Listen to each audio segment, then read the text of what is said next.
Então hoje nós vamos dando continuação no nosso estudo de quinta-feira. Ok. Deus, a providência divina, e é a terceira parte e a parte final, né? Com o Carlos Alberto. Beto, é com você, Beto. Queridos amigos, bondosos irmãos e irmãs, companheiras do ideal espírita cristão, que Jesus, nosso Mestre e Senhor, nos abençoe em mais esse momento que a providência divina nos conclama para o amor universal. Para nós, sempre ao reencontrarmos com vocês é um motivo de muita alegria, porque sentimos a providência divina realmente nos concedendo a grandiosa oportunidade de nos intercambiarmos na sala falando Espiritismo dentro desse portal Luz, mas também aproveitamos para abraçar os nossos irmãos da Rádio Fraternidade que estão comungando conosco nesse espaço que está reservado para refletirmos, estudarmos mais um pouquinho despretensiosamente a doutrina espírita. Nós estamos já completando o nosso terceiro encontro em que estamos trabalhando o princípio básico da doutrina espírita, fundamental, que está apresentado por Allan Kardec como a existência de Deus.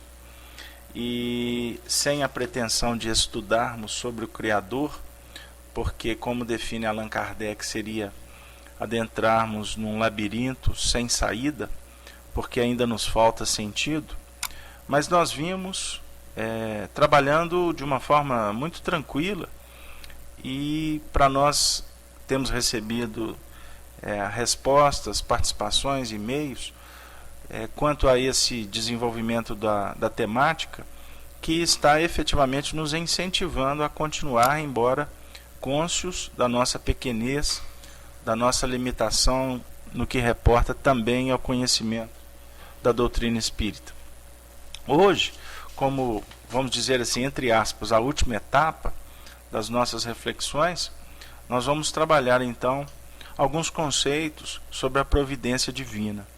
E aí, dentro da elaboração do raciocínio, a partir dos conceitos que vamos trazer, que está incerto na codificação espírita, nas obras subsidiárias, nós vamos rogar aos benfeitores espirituais que nesse momento se fazem presente nos lares, junto de cada um de nós, para que eles nos inspirem tanto quanto a desenvolver a sensibilidade no trato com as vibrações que vão serem trabalhadas, como também nos apoiar no que remonta às nossas fragilidades, quem sabe nos oferecer os recursos que venham a minimizar as nossas dores, mas também elucidando aqueles pontos que podem, nesse momento, nos auxiliar no encaminhamento da vida, nos desafios que nos aguardam dentro do contexto desse grande laboratório de trabalho que é a família, que é o ambiente profissional,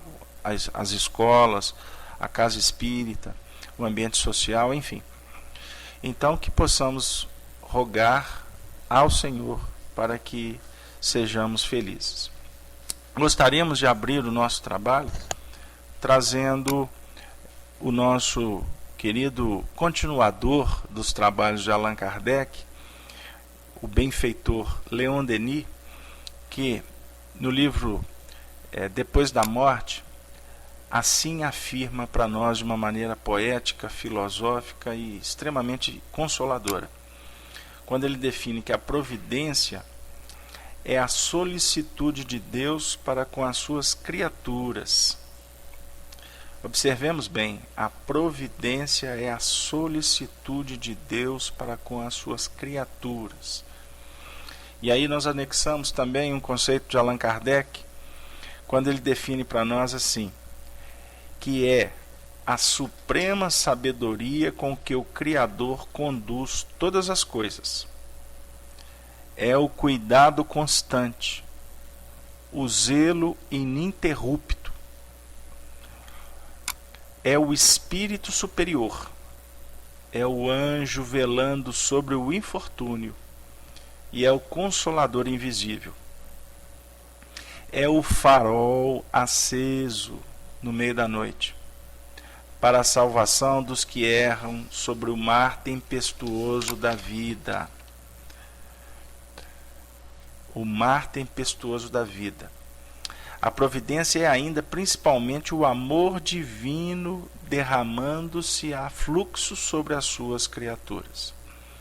Então nós vemos Leon Denis trazendo para nós alguns pontos que eu peço a permissão para vocês de trazer aqui agora já uma questão pessoal, uma análise das nossas acanhadas percepções. Que esse texto chega num instante transcendente para nós, porque estamos diante de desafios cada vez mais intensos na nossa jornada, nesse processo de transição que vive a humanidade e que passa à individualidade, ao consumismo, à violência, à drogadição, à indiferença, à rebeldia, à ignorância que campeia no mundo, né? As disputas partidaristas, religiosas, o desconforto material ou a abundância no que exige maior diligência. Não existe nenhum ser reencarnado na Terra que está imune de passar por tantos desafios. Obviamente que temos os apóstolos que estão possivelmente reencarnados nos anonimatos da vida e que já estão numa condição muito importante na administração das suas questões pessoais e que se mergulham no contexto operacional como representantes do alto, diligentes, itinerantes e bondosos para auxiliar a grande massa. Mas os nossos olhos precisam estar mais voltados para o Filho do Calvário, que podemos dizer que é quase a totalidade da humanidade. E quando os poetas do além vêm definir para nós que a solicitude de Deus se expressando em providências, isso nos coloca naquela condição de pequenos, mas que confortados devemos nos curvar e agradecer, porque a providência nos oferece todos os recursos para que nós possamos sobrepujar estes desafios, dirimir as dúvidas, né, nos fortalecer para continuarmos nessa marcha ascensional. Dentro desse mar tempestuoso da vida. Essa frase de Leon Denis, ela é muito importante nesse momento. Então, chega para nós a doutrina espírita como consolador prometido para nos apresentar esses aspectos de que Deus está em toda parte. Vamos lembrar, por exemplo, Allan Kardec no livro A Gênese, no capítulo 2, e eu gostaria de citar os itens 20, 24 e 29 como ponto de referência para os pesquisadores que estão conosco aprendendo. Deus está em toda parte, a tudo vê e a tudo preside. E eu gosto de uma forma carinhosa dizer que regendo o Senhor, desde o micro ao macrocosmos, em leis soberanas, e até didaticamente poderia dizer, até fazendo uma alusão ao estudo anterior, através da lei única que se estabelece como a lei do amor, imutável. Nós é que vamos, à medida em que crescemos, nos ajustando dentro do contexto da compreensão e efetivamente percebendo a grandeza da lei do amor. Então, observemos que se Deus está em toda parte, a tudo vê e a tudo preside, das coisas mais simples às mais complexas, nós podemos subentender, junto com Allan Kardec, que aí consiste a ação providencial. Então, vamos pensar. Allan Kardec diz assim: como pode Deus, tão grande, tão poderoso, tão superior a tudo, imiscuir-se em pormenores ínfimos, preocupar-se com os menores atos e os menores pensamentos de cada indivíduo?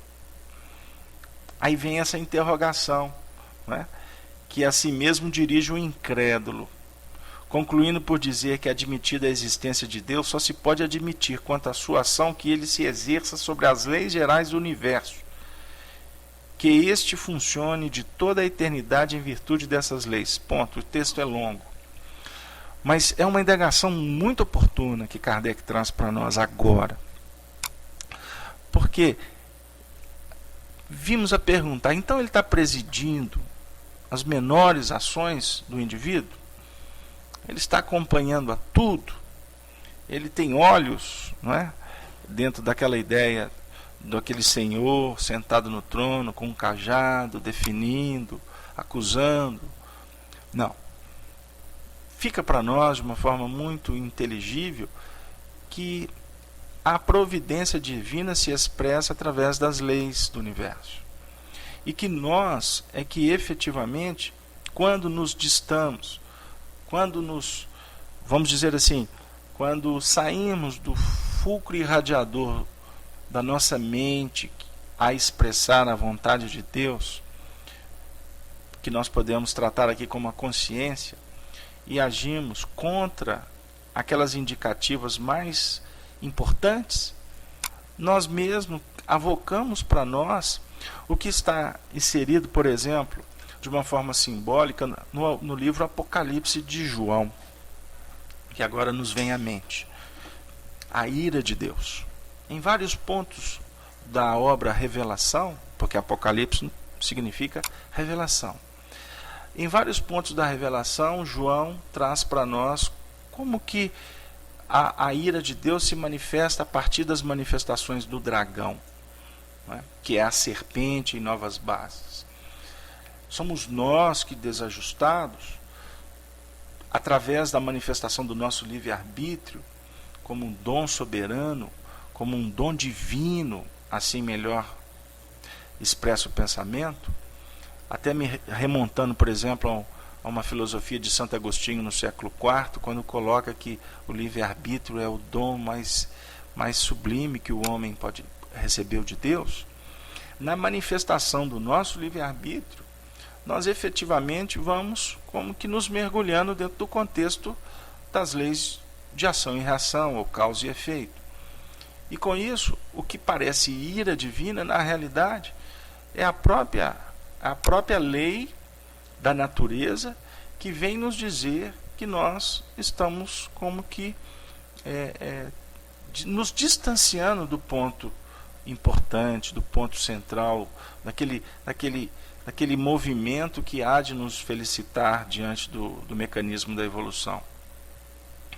Nós estamos constantemente diante da presença da divindade. Isso para nós é sem dúvida, porque Ele está em toda parte. Mas a manifestação do Senhor na nossa vida se faz em amor. A justiça, então, ela é a manifestação destas leis naturais que visam a correção do indivíduo. Então nós temos que, nesse momento, tratando de um assunto tão filosófico, mas que mexe profundamente com o nosso coração, diante desses instantes de dor que nós passamos, de testemunhos, e dizer de sã consciência, ou de alma e coração, como poderia estar se expressando Emmanuel se estivesse conosco, a definir que o Senhor é Pai. E por ser Pai, nos criou, porque a nossa vida é uma dádiva dele. Ele jamais nos deixaria órfãos ou entregue a nós mesmos. Ele, na sua infinita sabedoria e bondade, nos oferece o pão, mas também nos coloca a enxada, o martelo, também nos coloca o dinheiro na mão, no sentido simbólico, né, que é a manifestação do trabalho.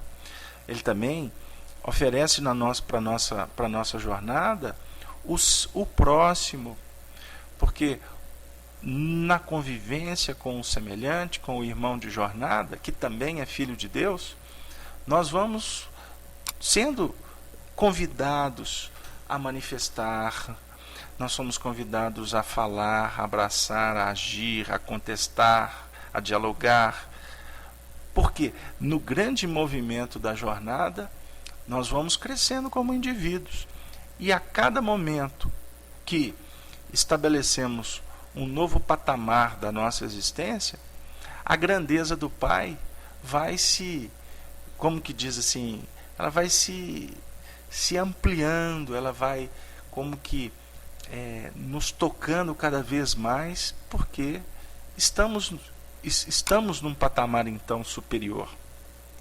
É importante nós pensarmos nesse momento. Inclusive me recordo agora da prece inicial feita pela nossa companheira, que estava carregada de emoção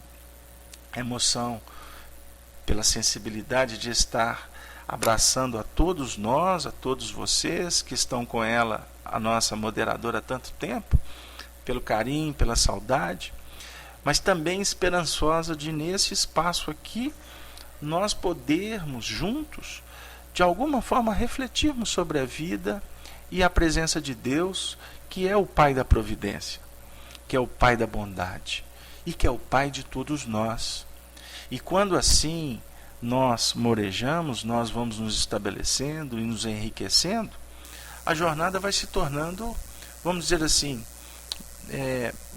embora os testemunhos continuem, as dificuldades permaneçam, mas a jornada vai tomando um sentido diferente.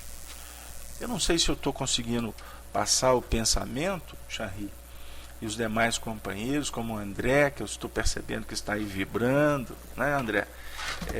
Enfim, mas a vida vai se tornando uma vida assim, com os seus desafios, mas nos trazendo também alguns momentos de reconforto e felicidade.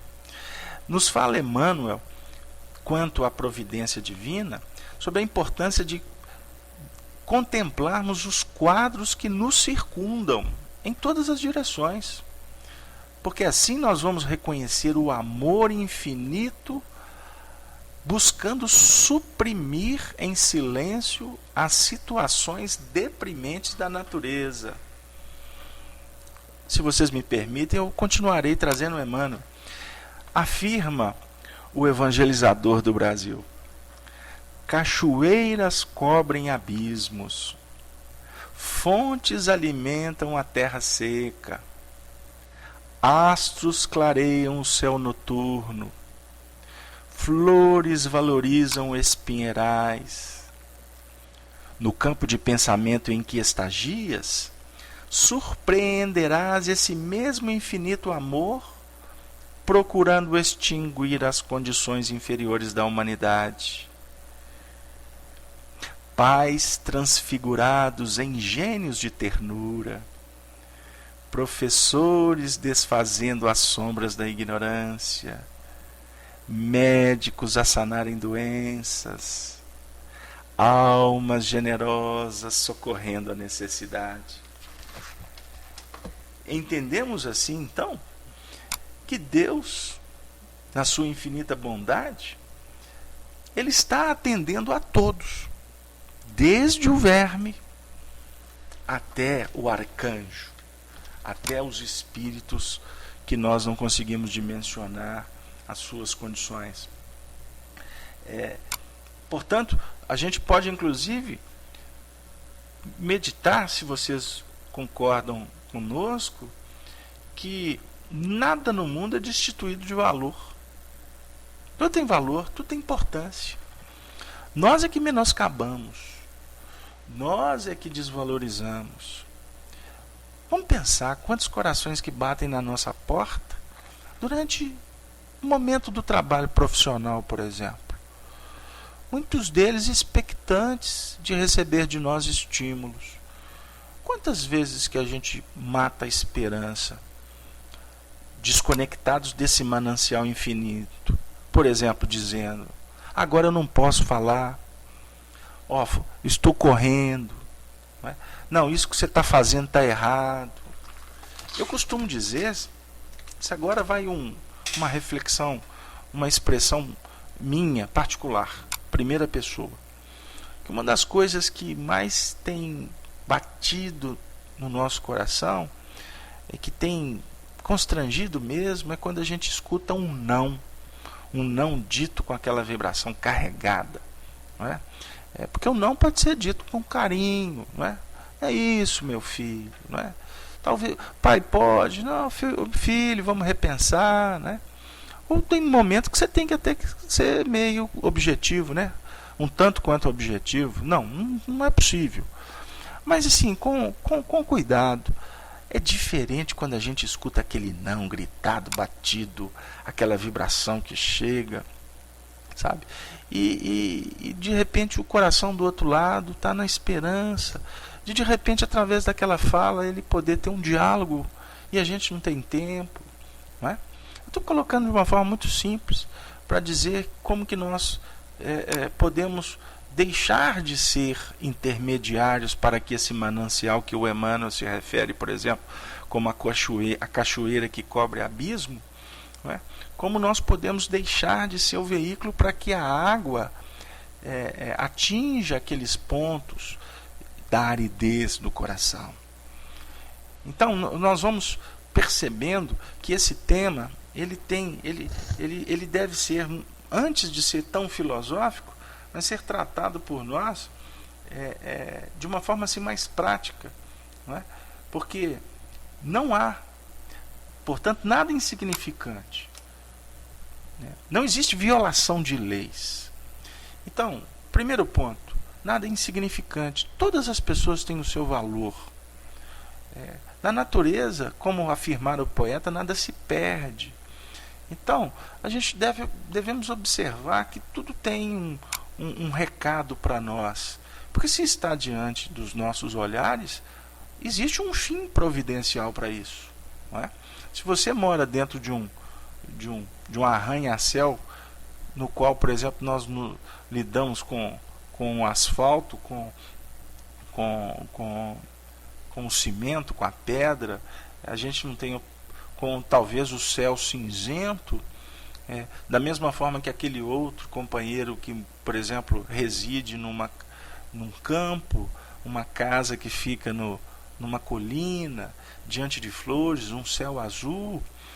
O Senhor da vida está nos concedendo a oportunidade de ocupar essa posição, de morar nesse ambiente, de conviver com esses corações, porque Ele entende que aquele recurso, neste instante da jornada, é producente para nós.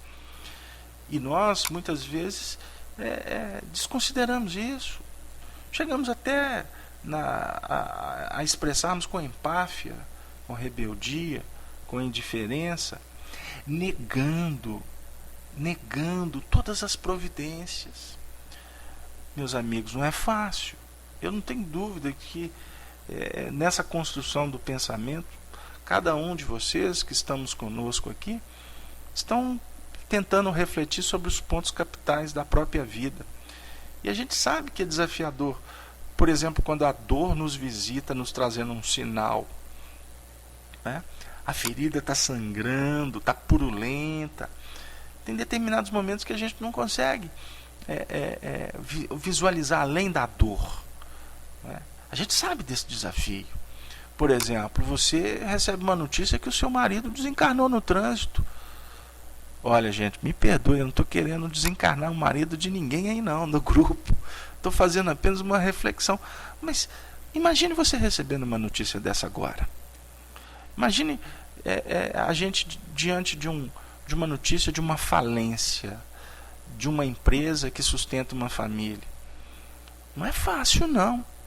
Mas devemos observar que na hora do impacto nós não podemos abrir mão de nos sensibilizar diante da paternidade divina, que jamais, como nos afiançou Jesus, nos deixa órfãos. Henri, mesmo tendo a doutrina que nos esclarece, é complexo. É complexo. E é por isso que nós estamos aqui estudando Espiritismo, graças a Deus. É por isso. Eu convivi com uma companheira aqui em Belo Horizonte. Foi uma irmã que auxiliou a muitos corações. Foi espírita desde criança, desencarnou com quase 70 anos de idade, com a folha de serviço imensurável. Obviamente que eu disse que ela ajudou a muita gente. E que nós precisamos de entender que ela se ajudou muito, em primeiro lugar.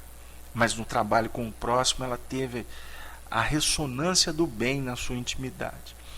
E então eu me recordo que o marido, que também acompanhou essa trajetória e também deu o seu testemunho, ficou doente, teve um câncer no cérebro e veio a desencarnação. E eu me recordo que estava no velório, aqui em Belo Horizonte, e ela tinha uma estima conosco, como nós a respeitávamos também fraternalmente, com muito carinho.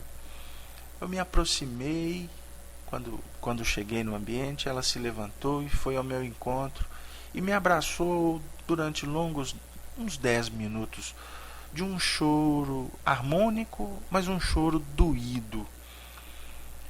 Então, num determinado momento, ela olhou para mim com aqueles olhos marejados de lágrimas e segurando no meu ombro com aquelas mãos que tantas feridas ela auxiliou, ela foi intermediária para cicatrizar, e ela disse assim: Carlos Alberto, depois de mais de 5 décadas de espiritismo, vivendo em hospitais, com a dor, com pessoas carentes, com desafios de todas as ordens, agora, nesse momento, vendo o meu marido partir, aquela alma de minha alma, eu tenho certeza que chegou o momento de eu poder afirmar para mim mesmo que eu sou espírita. Não esqueço essa frase. Jamais olvidarei esse instante. Porque naquele momento ela diz para mim: o que me fortalece é a fé em Deus, na providência divina, que jamais deixou eu e o meu marido, que fomos provedores de uma família muito grande, ficarmos à míngua de pão para dar para os nossos filhos. Nos momentos mais causticantes da jornada, Deus estendeu a sua mão, a sua providência nos facultou trabalho, amigos, recursos.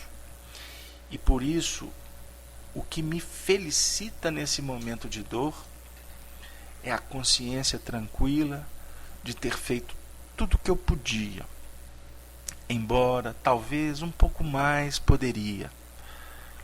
Mas no momento a minha consciência me deixa repousada no travesseiro da paz, porque eu vejo que o meu marido também fez o que ele pôde.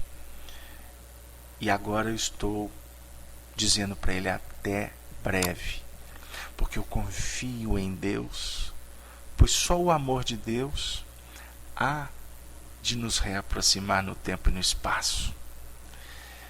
Henri, Juarez, Fraterna, Jair, Brás e tantos outros que estamos nas salas, que estamos sentados à mesa com Jesus, recebendo o pão abençoado da doutrina, o pão que representa a verdade, que quando bem trabalhada alimenta, porque o pão se transforma em verdade operacional, e com isso ele irradia amor. Eis o alimento das almas, como define André Luiz, a partir da alocução de Jesus, que ele é o pão da vida. Então, no momento em que nós estamos banqueteando com o Senhor, embora humildemente afirmando que não merecemos, nós devemos agradecer por tanto, pelo muito, porque nos recordamos de André Luiz, no livro Obreiros da Vida Eterna. Nós separamos o capítulo 9, quando ele define que a providência divina se manifesta duplamente, sob a forma de misericórdia e de justiça. Me perdoe, mas eu tenho que ler esse texto. É pequeno, mas afirma André Luiz: porque a compaixão é filha do amor. Desejará estender sempre o braço que salva. Mas a justiça, que é filha da lei, não prescinde da ação que retifica. O companheiro partiu porque era uma ação que iria retificar valores na intimidade dele como dela, no exemplo que eu citei. E se vocês me permitem, eu vou ser audacioso em afirmar que de alguma forma retificou em mim alguma coisa que eu não sei explicar. Mas tanto é verdade que, passado mais de 15 anos, eu estou trazendo essa história de volta, que brotou da intimidade da minha memória. E de alguma forma a retificação que aconteceu para ele e para ela e para mim, quem sabe esta história singela pode estar induzindo, insuflando, inspirando a um coração que nos ouve nesse momento. São pontos. Continua André Luiz que haverá recursos da misericórdia para situações mais deploráveis. Vamos pensar nessa frase? Eu não vou continuar o texto, não. Mudei de ideia. As ações mais deploráveis, sempre haverá recurso. Se vocês me permitem, eu vou também me recordando de uma outra história. Um ensinamento que eu tive a oportunidade de recolher nas manhãs de sábado, durante quase 10 anos de estudo aqui em Belo Horizonte, no Grupo Emmanuel, no bairro Carlos Prates, junto com o nosso querido Honório Abreu. E certa feita ele nos disse o seguinte quanto à providência divina, para elucidar, que vamos mentalizar a nossa vida como se a gente estivesse trabalhando uma repartição pública. Nos tempos antigos, quando nós tínhamos processos em cima das mesas. Então, à medida que você vai trabalhando para tirar o processo, para resolver o processo e delegar ele para outras instâncias, a gente vai tendo a oportunidade de aprender. Não é? Porque aprende é com a mão no processo, é vivendo o processo. Não é só observando o processo, e muito menos rasgando o processo. E aí a gente vai fazendo, e cada processo, cada delegação de responsabilidade que chega na nossa mesa, só chega porque Deus permitiu. Porque a providência divina estatuiu uma oportunidade para nós, porque entendeu que nós, como trabalhadores daquela repartição, tínhamos condições de resolver. Agora, é importante que a gente entenda que dentro do mecanismo circunstancial da jornada, a gente vai resolvendo os processos também de acordo com a nossa possibilidade. E de acordo também com o nosso interesse. Quer dizer, a providência divina pode pôr um caso na sua mão para você resolver. E, diante do livre-arbítrio, você pode protelar o processo. Você pode adiar. Como você pode dizer, eu não quero resolver esse processo. De uma maneira consciente. Porque adiar significa que nós vamos voltar a ele. Agora, dizer que não queremos não nos autoriza a ficar livre do processo. Por isso é que nós devemos tomar cuidado no contexto do dia a dia sobre as responsabilidades que estão nas nossas mãos. Porque tem muita gente por aí chutando o balde. Agora eu vou voltar a ser jovem.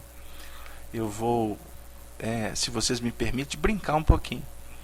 Aí chuta tanto balde que daqui a pouco está com a unha encravada, né? A unha inflamada no dedão do pé. Aí a gente tem que procurar um médico, né? Para fazer aqueles procedimentos, e costuma ainda vir uma mão não com tanta habilidade, ainda rasga o dedo, ou de repente o negócio infecciona mais ainda. Por quê? Nós estamos chutando a responsabilidade. E chutar a responsabilidade é sair do núcleo de compromisso. E quando se sai do núcleo de compromisso, nós estamos dizendo, o núcleo é nosso. Ele foi arquitetado, ele foi semeado, ele foi construído por nós mesmos. Então ele tem o nosso número. Então quando eu digo assim, não quero mais, tchau, vá com Deus, some da minha frente e etc., nós estamos adiando o procedimento. E aí nós costumamos a querer passear pelas sendas do menor esforço, do prazer, não é? Caminhando dentro das questões ilusórias. O que vai acontecer quando as energias, as circunstâncias obliterarem as possibilidades? O espírito, a alma cai na sofreguidão, na exaustão. Vem a culpa, né, junto com o remorso, e aí, de alguma sorte, a gente escreve no livro da vida um compromisso ou um pedido, seja consciente ou não, para a gente retornar àquela situação que foi deixada de escantilhão. É assim que funciona o processo. Então devemos tomar muito cuidado quando enveredamos pelo caminho da fuga psicológica, da fuga moral, da fuga da responsabilidade. Porque nós somos abordados nos atendimentos fraternos na casa dos espíritas com frases tipo assim: você acha que eu caso ou eu compro uma bicicleta? Você acha que eu devo separar ou não do meu marido? Você acha que... E a gente costuma ouvir com prece, com silêncio, deixando que a pessoa acabe percebendo que a nossa função como agentes, trabalhadores do centro espírita, não é levar a resposta pronta. Aí a gente doutrinariamente encontra inspirado pelos espíritos, encontra uma saída, vamos abrir uma página, ou vamos refletir melhor, vamos ser mais prudente, sem levar a receita pronta. Porque se você dá a receita pronta para o indivíduo, você também está tirando a oportunidade dele de compreender qual que é o desiderato, qual que é o desafio, qual que é a responsabilidade. Mas nós temos procurado com muito cuidado e ética, sem entrar em detalhes, porque não é a função da terapêutica espírita, do atendimento espiritual, particularizar os processos, mas a gente, de uma forma bem evangelizante, a gente costuma dizer: pois é, minha filha, a sua pergunta deve encontrar resposta na intimidade do seu próprio coração. Porque você, como eu, cada um de nós, sabemos quais são as nossas responsabilidades. E de alguma forma, a providência divina está nos indicando, inclusive, em alguns casos, de uma forma muito clara, de uma forma muito objetiva. Vocês, queridos irmãos, a maioria que somos espíritas, que estamos nessa sala para discutir, aprender, não é? Ou quem sabe sair da sala cheio de dúvida. E eu gostaria até de falar para o nosso Juarez, o moderador, que, Juarez, eu fico muito mais satisfeito quando a gente faz um estudo que a maioria ou boa parte sai com dúvida do estudo, do que aquele que sai todo mundo satisfeito.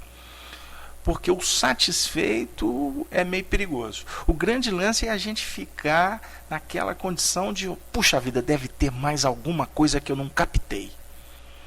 Ou então, se aquele dia foi muito legal, nos confortou, nos deu energia, nos deu gás, vamos fazer a prece final dizendo: Senhor Jesus, que amanhã eu possa me inspirar nesse momento valioso. Inclusive, agora eu vou pedir até proteção para mim mesmo. Até naquele estudo que é péssimo, né? Até naquela palestra que a gente assiste, que, meu Deus, que preguiça que eu tive, porque tem alguns expositores, né, que nós não ajudamos muito não. Então, nesse momento, devemos pensar, mas tem alguma coisa importante para mim. Por que eu fiquei insatisfeito? Por que eu fiquei criticando a forma com que ele falou?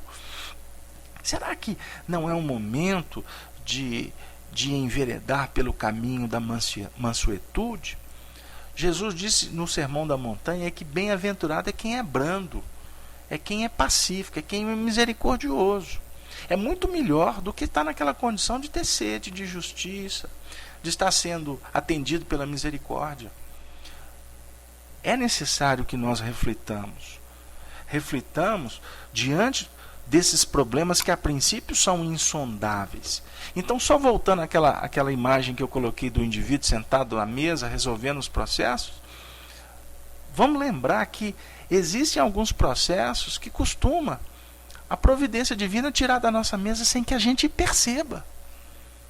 Costuma a companheira que vai limpar lá o expediente lá da mesa, de repente esbarra lá naquela pilha, e o que estava numa ordem tal, a ordem muda completamente, e a gente ia...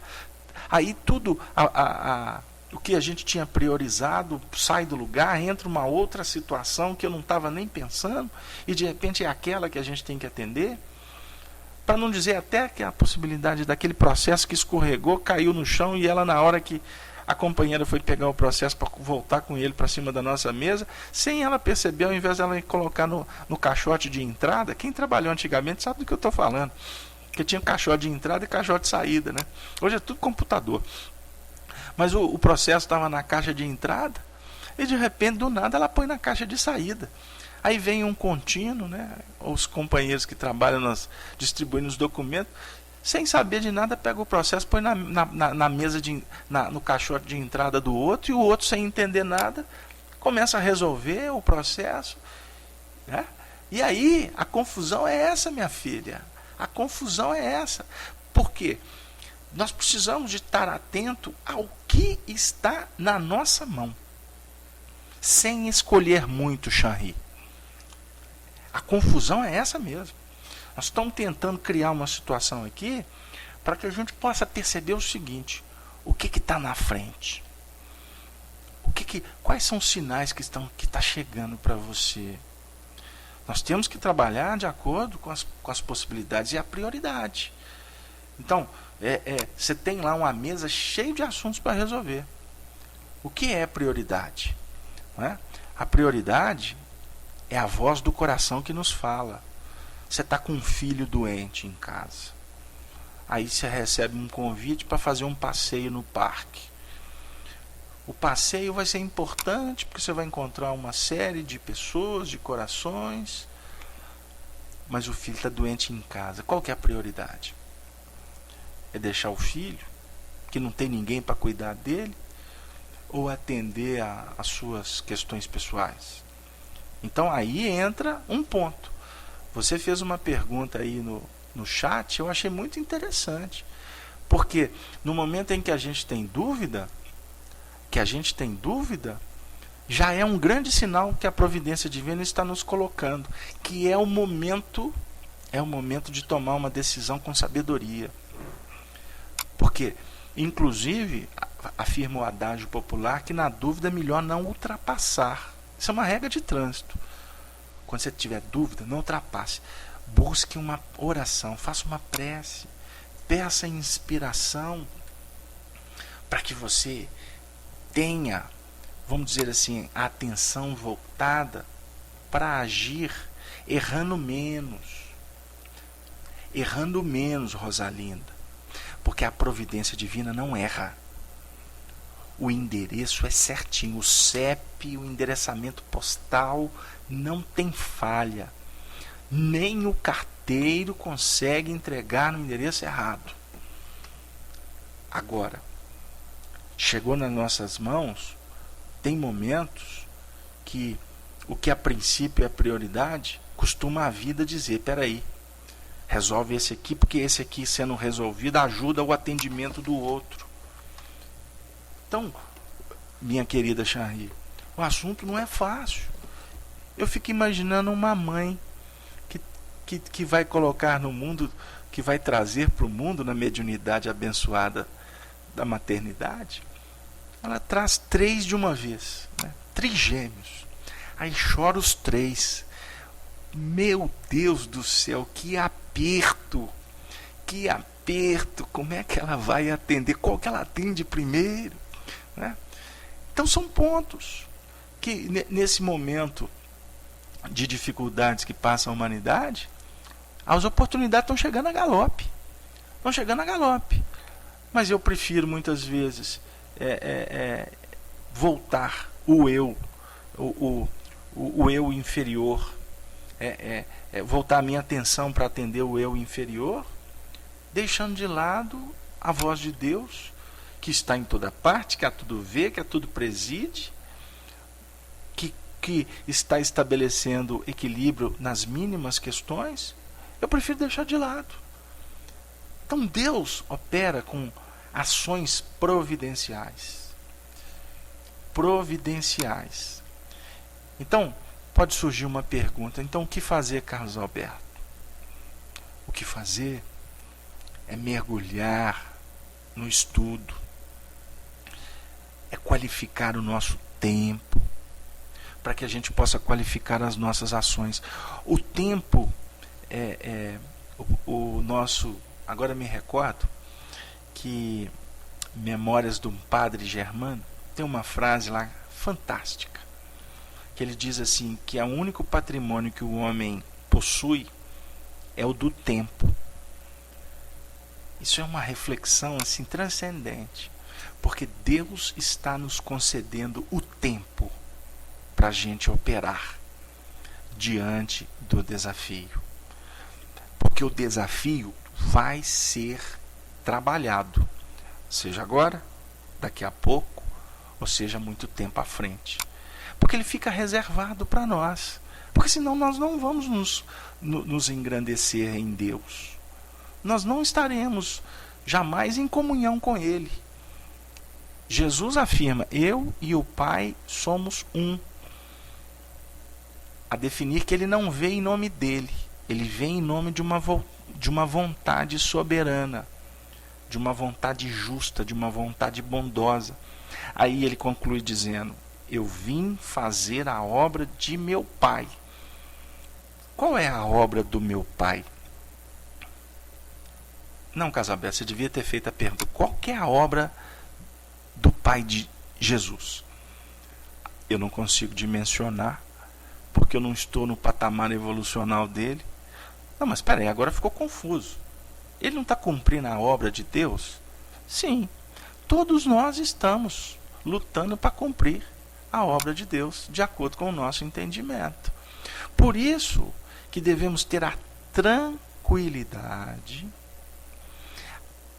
pacificarmos o nosso nervosismo, as nossas ansiedades e trabalharmos com o que está nas nossas mãos, vivendo o momento como um presente de Deus, porque esse presente é que vai afiançar um futuro mais dinamizado, mais qualificado. Por isso, se você pode servir um copo de água, sirva com o Evangelho. Porque servindo com o Evangelho, como é que é servir a água com o Evangelho? Com o Evangelho a primeira coisa que você vai fazer é observar se o copo que você vai transportar a água para aqueles que te solicitou está plenamente limpo. Porque você não pode servir a água num copo sujo. No mínimo você tem que ir numa fonte de água cristalina, de uma água purificada. Mas não basta isto. Durante o transporte do recipiente, mentalize a oportunidade que você está tendo de levar a água para ele. Entregar o copo d'água com bondade é viver o Evangelho. E viver o Evangelho nessa ótica é cumprir a vontade de Deus. Porque só vai servir com bondade aquele que está compreendendo que a bondade de Deus o sustenta. Deu pernas, braços, inteligência, deu casa, deu comida, deu uma série de coisas para que ele pudesse ter a condição de oferecer um copo de água para um pedinte que bateu na porta da casa dele. Ah, você não está falando de um copo que eu vou servir para minha esposa? Também. Mas o grande desafio, talvez, nesse momento do nosso aprendizado é ir lá fora. É deixar o conforto do futebol, da novela, do cobertor e atender a campainha com aquele indivíduo que não tomou banho há meses e você entregar um copo de água límpida para ele. Porque você não o conhece. Quem sabe pode ter sido um pai, um filho seu, um amigo, uma esposa que está lá na porta hoje na condição de pedinte. E quem sabe pode ter sido você, eu, o instrumento para que ele entrasse nos descaminhos da vida. E hoje a providência divina, por uma questão magnética, fez com que ele batesse o interfone da sua casa. Mas esse será um grande treinamento para que você sirva um copo d'água com muita fraternidade para sua esposa, para o seu filho, para o seu marido, mas também para sua sogra, para o seu sogro, para o seu genro, para o seu inimigo, para os seus desafiadores, por aqueles que te contestam, que te criticam. Nós precisamos de viver o Evangelho assim. Estão dizendo aí, de preferência, água fresca, porque se servir água morna, costuma dar dor de barriga. E quem oportuniza dor de barriga para o outro, você não tenha dúvida que a ira da lei, no seu sentido figurado, vai nos colocar naquela condição de uma infecção amanhã. Uma infecção amanhã. Não é assim? Nós não estamos falando de livre-arbítrio, causa e efeito e providência divina? Ah, meus amigos, no mundo de transição eu costumo dizer que uma fechada que você dá no trânsito, nós que moramos aqui nas grandes cidades, né, que estão ficando pequenas de tanto carro, de tanta poluição, mas nós damos uma fechada no trânsito. Outro dia eu vi isso. Sem querer eu fechei uma senhora. Meu Deus, mas eu fiquei numa tristeza. Para 2 quarteirão à frente, veio um outro inadvertido e quase bateu no meu carro. Aí eu pensei comigo, providência divina. Olha a misericórdia que me mostrou o sinal, mas ao mesmo tempo me deu reflexo. Eu fiquei atento para desviar da possível batida. Esse é o ponto. É a oportunidade. Falar da bondade de Deus, que nos concede tantas coisas bonitas, importantes, tantos corações que nos felicitam, que nos ensinam. O tempo sempre será pouco.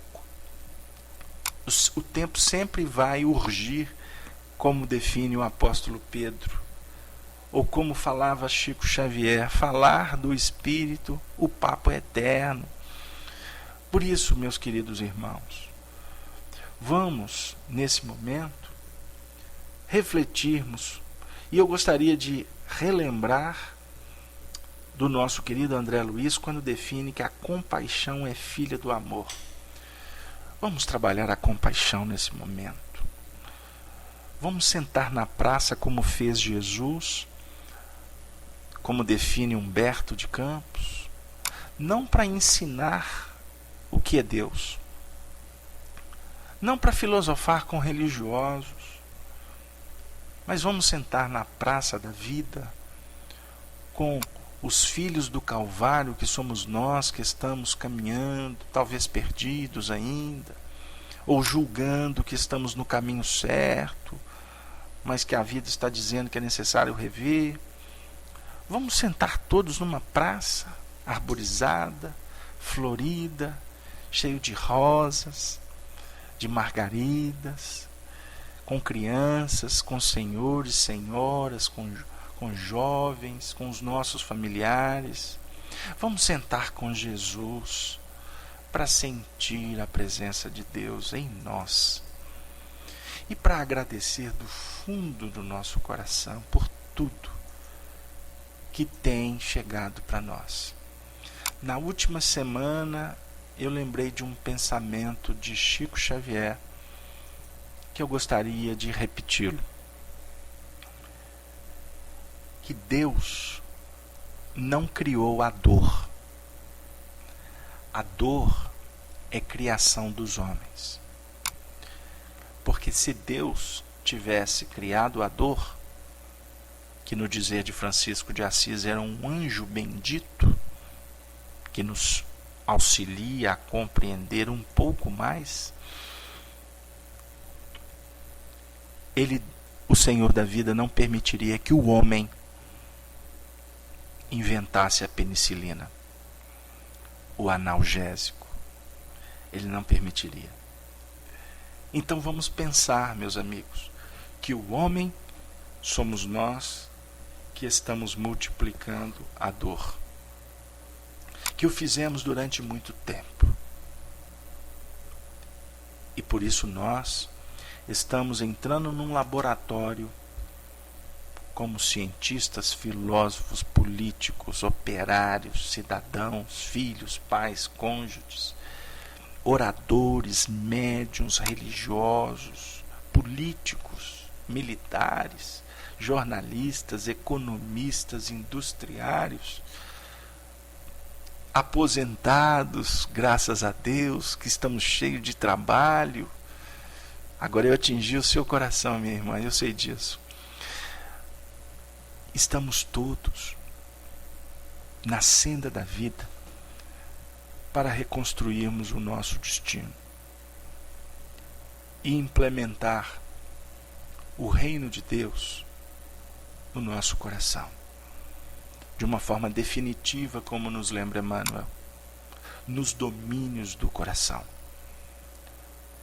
Deus está em toda parte,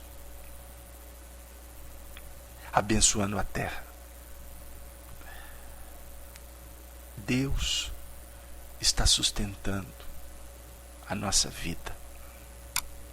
O fôlego da vida tem as bênçãos do nosso Pai Celestial.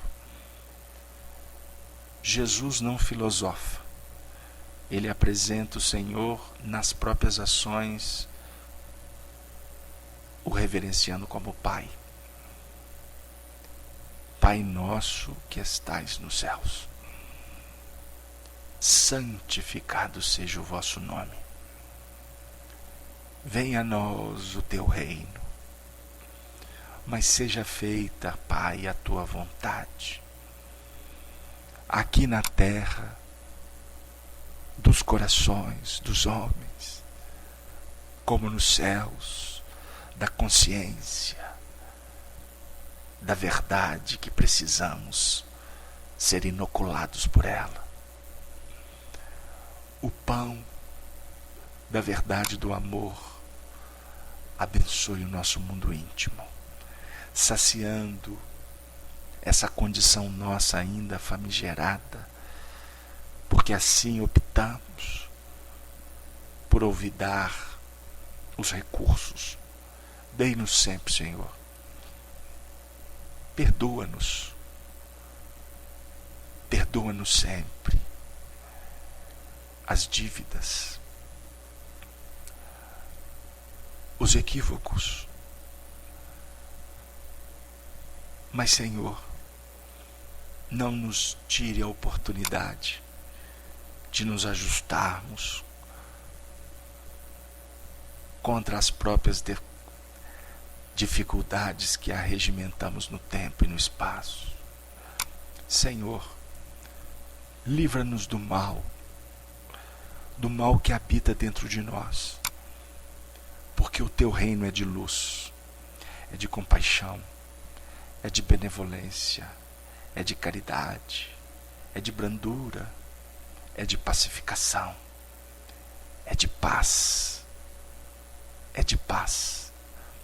A paz que desejamos a todos os nossos irmãos desse espaço luz, para que possamos juntos trazermos Allan Kardec para o nosso convívio, para que como espíritas possamos lembrar das palavras do codificador sobre a importância do trabalho, da solidariedade e da tolerância. E assim com Kardec, o nosso preclaro codificador, Jesus há de estar conosco, hoje, agora e sempre.